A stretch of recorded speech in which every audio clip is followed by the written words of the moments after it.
We're delighted to have Dr. Gabert back to talk some more about education in Hudson County. Don't hit your mic. And, the magic of mics. And Lorraine Johnson, on my right. Lorraine is president, or she's executive director of the Head Start Division, but you're also of the North Hudson Community Action Corporation. You're also the president of New Jersey Head Start Directors. Yes. So you bring a statewide perspective as well, which is terrific. So we're going to start with Dr. Gabert, and since this is your building and you're wonderful enough to host this morning, and by the way, provide that fabulous feast at the back. So we voted this one of our favorite facilities. We like all of our county colleges, but we really like this one. So don't let my colleagues hear that. Say we've been in many of them. So, and actually, we really have formed a partnership with the county colleges for this series.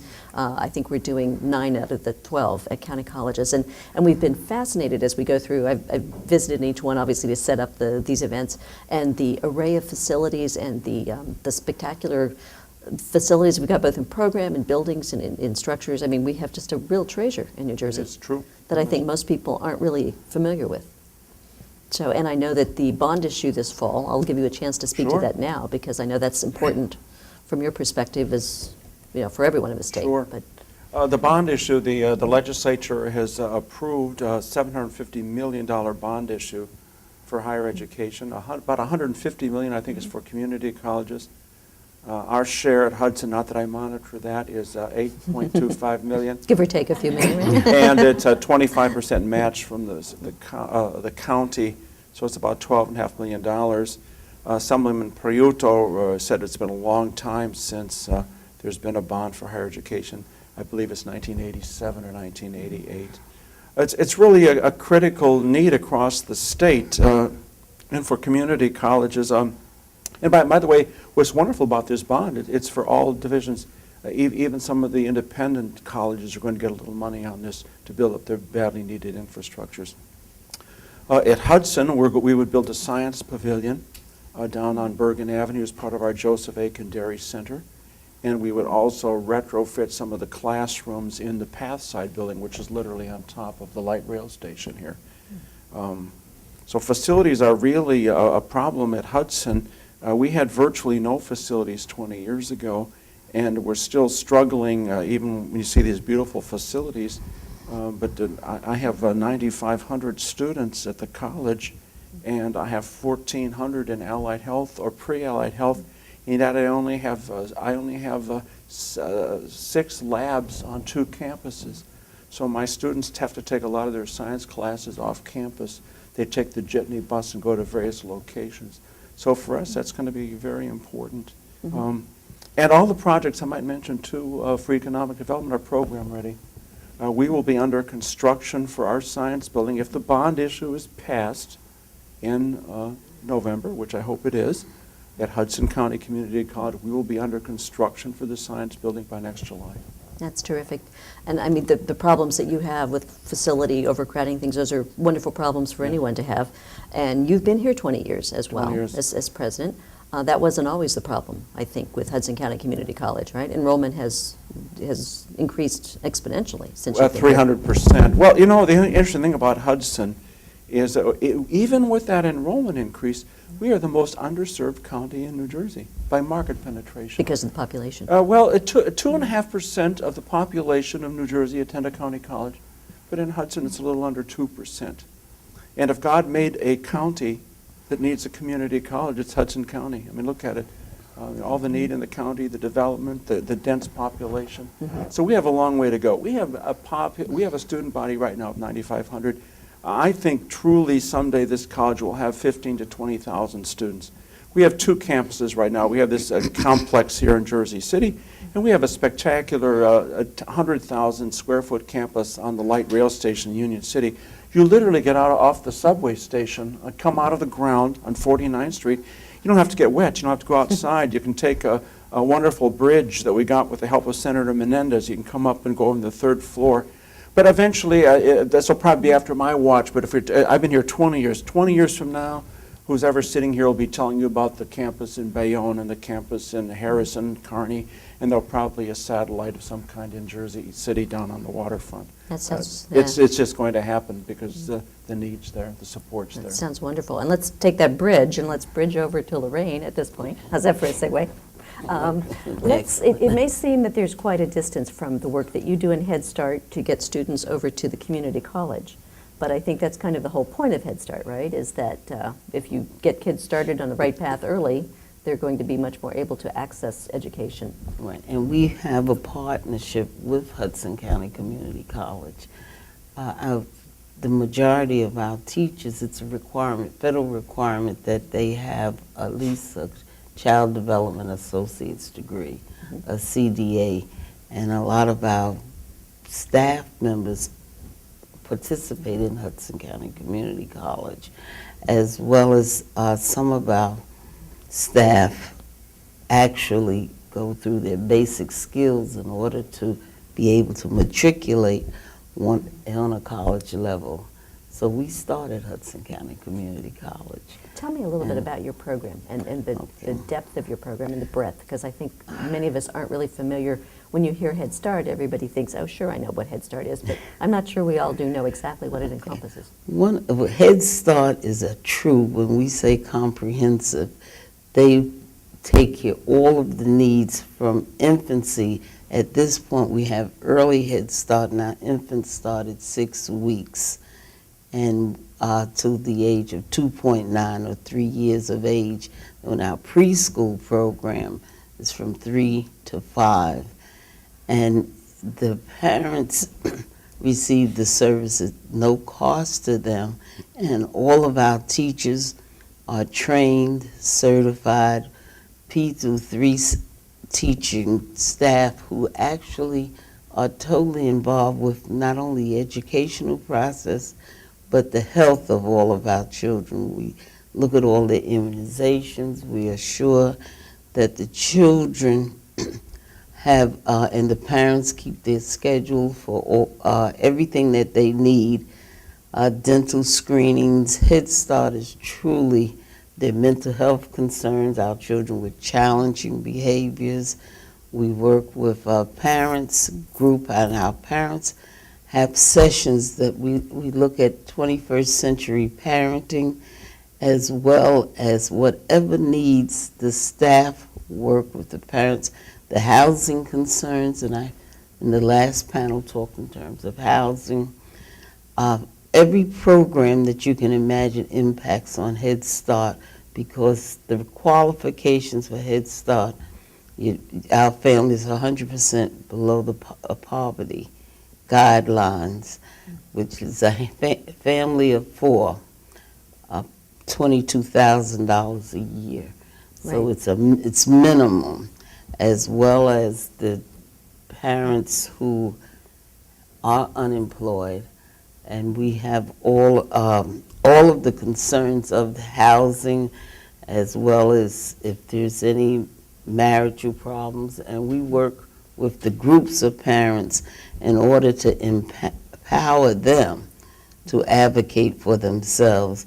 We also, and that's our family activities, all of our health concerns, as well as in North Hudson, it's a bilingual program where we're attempting to assure that when our children enter into the public school system, they're proficient in English, so that it's easier for them to adjust. When they come in as infants, we use the home language and a lot of our teachers, so we have a big employment aspect in Head Start, as well as when they come in, and then after a while, our children gradually are totally English speaking.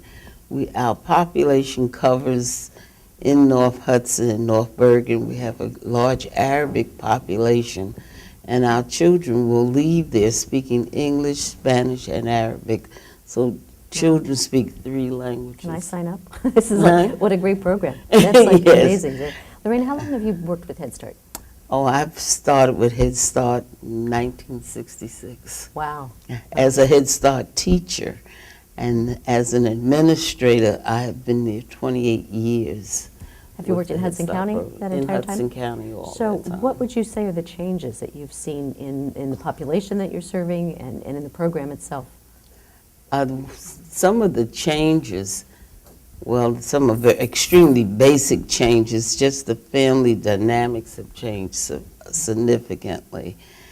And I am now getting used to it since I started so long ago. It's the difference in working with the needs of the families. A lot of them have returned to school. A lot of them did graduate from not only Hudson County, Jersey City, and they're staff members now. And we have a lot of staff who have their master's degrees from the various universities throughout New Jersey. So you see the success of not only your staff who were former parents, and then in talking to those parents, we see that a lot of their children have received scholarship to a lot of the Ivy League schools. So you see the progression that's going with the children, the families, as well as the needs of the children. They still have basic needs, and it's 40% below the poverty guidelines. We look at all of the community, we do a community assessment annually to say what do they need in the community and where do they need a Head Start program, and you plan around this community assessment that's required by the federal government. I think, and I saw the number that in Hudson County, according to the Association for Children in New Jersey, 23% of children in this county, almost a quarter of children in Hudson County live below the poverty line. Yes. Which is a staggering It is statistic. staggering. Yeah. And in working with the needs, as well as our children with disabilities, we work with all of the school districts in developing IEPs for the children, and we work with the mothers, and first mothers go through denial that their child has a problem, so we're training the teachers to recognize them and how they can actually work with their child and to get them acclimated to a public school system. And let me switch back to Dr. Gabert and move this conversation back to your end of the spectrum. I saw a fascinating statistic on Financial Times this weekend, a study that I think it's from the Harvard University Center for Developing Child, and it said that the average American child who is the child of college-educated parents at age 4 has a vocabulary of 1,200 words. The average child of two parents on welfare at the same age has a vocabulary of, say, about 400 words, so about a third of the capacity. I mean, obviously that's going to have severe implications for that child, throughout his or her life. How do you see the kids who are coming out of the Head Start program, the ones who are fortunate enough to be in there, because clearly you can't serve everyone who needs it in Hudson County? Do you see most of your students coming from Hudson County from poverty? I mean, does it... It varies. And Head Start in Hudson County, we're in a way in the same business. We build a better life one at a time. That's what we both agencies do. And the interesting thing about Head Start, seriously, you've been there since 1966, and that's important to underscore the fact how old Head Start is. Absolutely. And we have Head Start alumni on our staff here. And, people don't understand that. American education has changed quite a bit. I've been in this business more years than I care to admit. I began my career in Chicago 40 years ago in an institution very much like this. And when I began my career, about 25% of our student body at that college was in developmental education. That is a student, and this is what you're talking about here, a student who's got college potential but doesn't have college ability. And those 25% would have maybe one area they're working at: reading, writing, comprehension, or math. Today at Hudson, the number is about 75%. And it's in more than one area.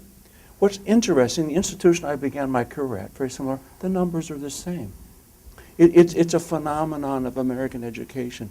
If I had the crystal ball and could tell you what was causing that, Or if I could tell you this simply, it's easy to yell at the public schools and blame public school teachers. And maybe it's their fault, maybe it isn't, that's neutral. But the reality is they're here, they come knocking on our door. It's a tremendous problem. Not just here, but nationally. Absolutely. It's a national issue. And the interesting thing about community colleges, they've come to our door, and I don't want to say that isn't all of our students. Right. And we do a remarkable 25% of our students come in through the portal of ESL. Mm-hmm. We have Spanish, Arabic, Gujarati.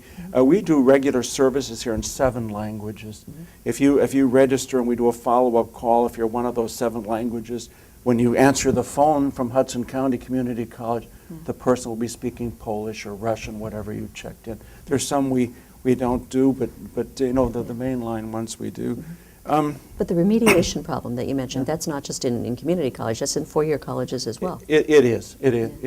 Obviously, I suspect there's some like Princeton probably doesn't deal with it to the same degree that we do, but it is. And the interesting challenge is that for these students, one can argue whether we're supposed to be doing that or not. But the reality is that there's nowhere else that this. Is there a choice? What's the choice? There's no that's choice. Right. That's right. And the thing that's very concerning to me as a community college president is the funding is drying up for this. The social contract seems to be changing. And for example, there were a lot of changes in the Pell program this year. Right. The act was in some ways strengthened, but the regulations made it difficult. That bothers me, but what bothers me more, and I think people forget this, is what's going on in society that made those changes politically correct. And there's a whole group out there. Mentioned that the poverty level. Can you imagine for Pell, it was dropped from $32,000 to $23,000.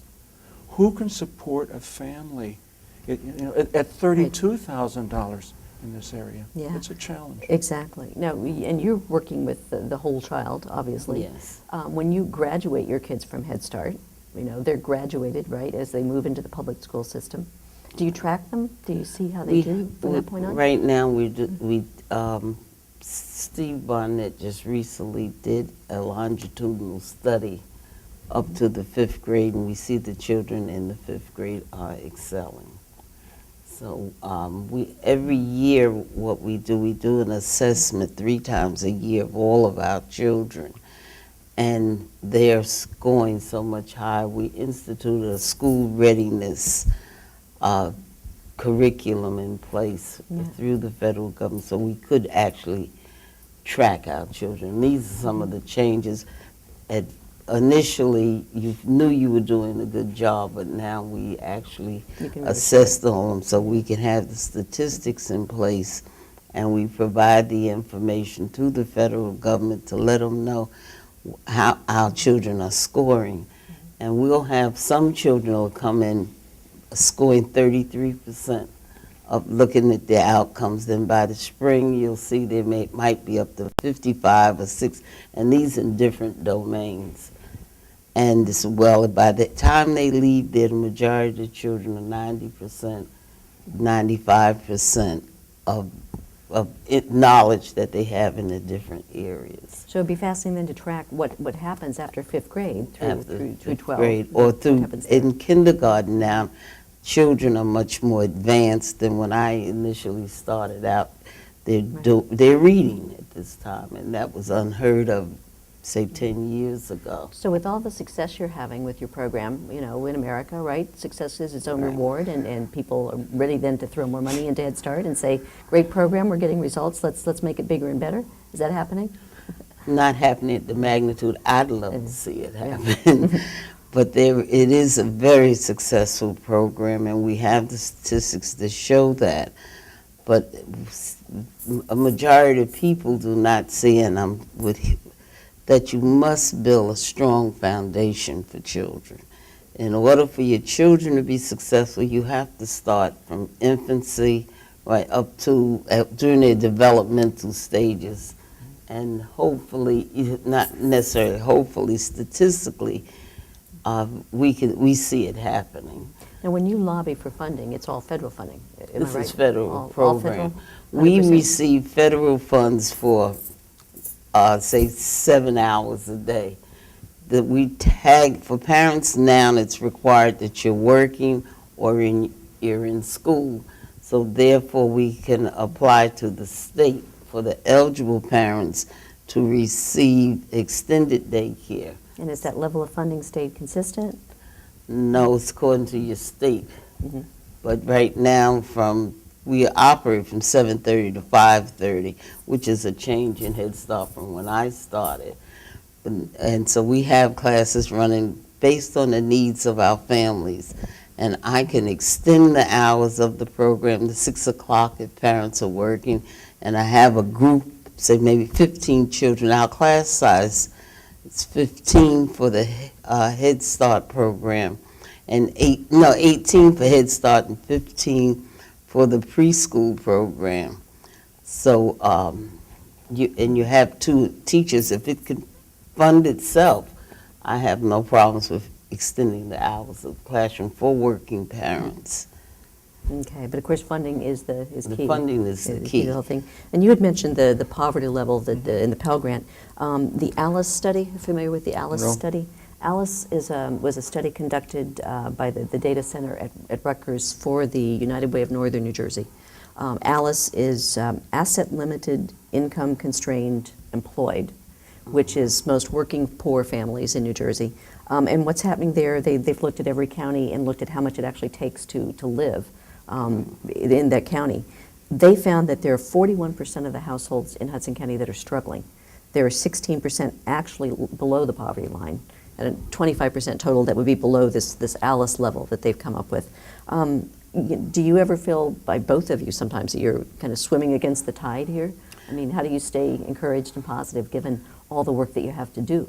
We have found that and it's really a phenomenal in itself, that some of our parents, because the rentals are so high in Hudson County, we've had, they move together. So you'll have 2 mothers, since fathers are basically, we're encouraging more fathers to get involved, and they're usually not fathers in the home, that they would move together so that you have, so maybe a lady, have 10 people in one apartment and one 2-bedroom apartment. So it's humanly impossible for those children to be extremely successful under those circumstances. Right. If everyone's not working together. So there's the rental is just so high. Even when you do affordable housing, a lot of our families cannot afford that. And Dr. Gabert, you see the financial struggles that your kids have. I mean, do you have any sense when they come to you, they're relatively adult, but Oh, yeah, I mean, our students go up to 80. Yeah. I have students, Yeah. so I mean, that's Yeah. the community college. Our average student, the average age is probably in the early 20s. So, it varies. We certainly get a lot, we get a lot of people coming in, for the jobs. We do see the financial strain. Students aren't commodities, but you do have to run a school in a business-like manner. And our tuition, the accounts receivable have increased 200% in the last 2 years, a reflection of the economy. We also see students taking fewer hours. So, that's an issue. I think from a community college point of view, however, we will do well in the long run because we have a market edge on the price. And that's just a hard reality. I mean, you can come to Hudson County Community College, as you can to the other 18 county colleges. Our tuition is about $3,500 a year. which these days has to be It's a bargain. So attractive. And you see the building. Our buildings are spectacular. They're state-of-the-art equipment. Our class sizes run in the low 20s in size. And our teachers are highly credentialed. They have masters and doctorates from all over the region. So it's tough times right now. Sometimes I feel maybe I need to run a bake sale or something to make ends meet. But I think in the long run, I'm very optimistic that our future will be strong. Now, do you offer articulated programs with high schools, dual Oh, programs? yes. So And quick step and programs. VOTEX and- Absolutely. On the high school, on our campus, so students can come and get some college credits while they're still in high school. But we're articulated with dozens of colleges and universities. As a matter of fact, in New Jersey, under the Lampett legislation, it's mandatory transfer into the public colleges and universities and articulated programs. You can get a bachelor's and master's degree right here on campus from Fairleigh Dickinson in the culinary arts. You don't even have to leave the campus.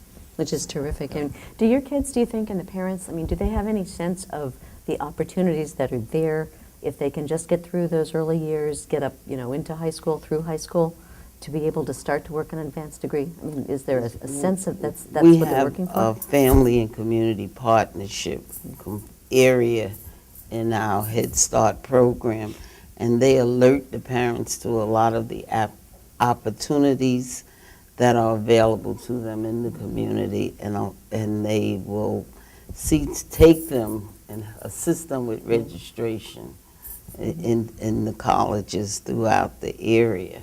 And primarily it's Hudson County Community College.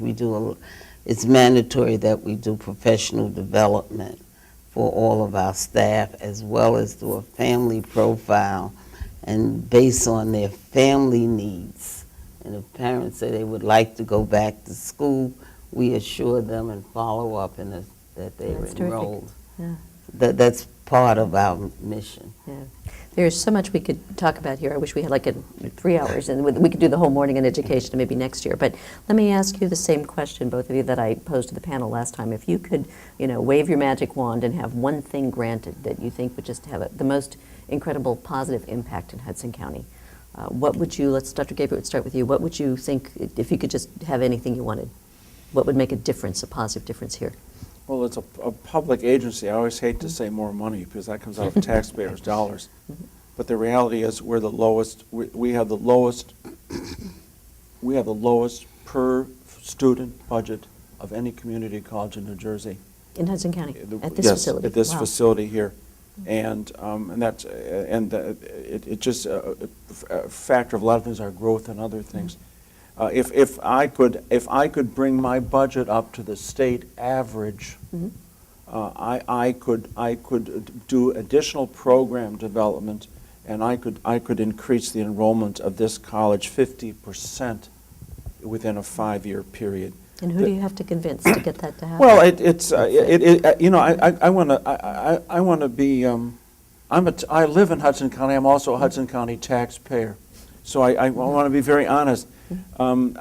This may be the only agency in Hudson County that has never been cut. So I'd like more money. I'd like more state money. I'd like more county money. But I mean, the reality is, on the state level, the budget projections aren't there. Not particularly rosy, yeah. And this county, with all of the challenges you've seen, despite everything else that's come on, I've never had my budget cut. And as a matter of fact, even in the worst times, when other county agencies have had their budgets cut, I've even gotten a little increase. So I say I'd like more money. But there is an appreciation in Hudson County, it seems like, for what you're doing. Absolutely. I'll tell you something, and this sounds like it's a political statement. It really isn't.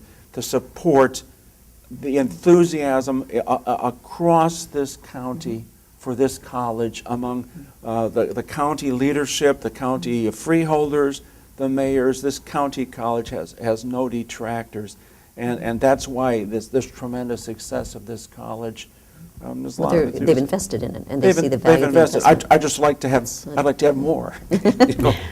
And Lorraine, from your perspective, what I would you can like to see? ditto everything that he said. We would like additional funding so that we can expand. We have an extensive waiting list of eligible children for the Head Start program, and if we could just expand those services to our families and to the children.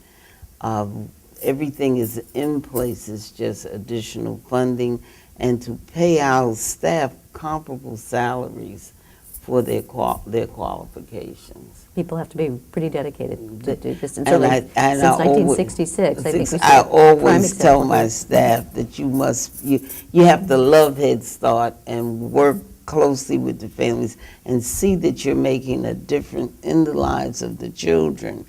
and their parents in order to continue this job. That's my sale talk, so that they'll stay with me. But then some of them will say, well, you know, we have to eat too, and I agree with them. Yeah, absolutely. Well, you've got the Culinary Center here, which we should point out is what, the only nationally accredited culinary center at a community college? No, in the no, country? I would suspect there are more. I don't know. I don't know what they'd be. We're certainly, there are two, there are a lot of culinary programs in New Jersey. There are two of our magnitude. This one here focused on hotel industry, and then you have one in Atlantic City, which is more on the casinos. But we have the highest level of accreditation for a community college program. And we can vouch for the quality of your food. So you've got the baked goods. You need the money. I see like a big I bake sale can coming vouch up for here. We his can get something culinary together. arts school. Our chef graduated from Hudson County, and Okay. he serves 514 children, infants, as well as preschoolers daily. That's In terrific. 6 different sites. So I know I can sing his culinary arts Glad praises. to hear that. Well, I see the beginning of a big bake sale project here, so we can get that together. So thank you both Thank so you. much for Thanks. sharing your insights with us this morning. And we'll take a break now. We'll be back at 11 to finish the program. Thank you.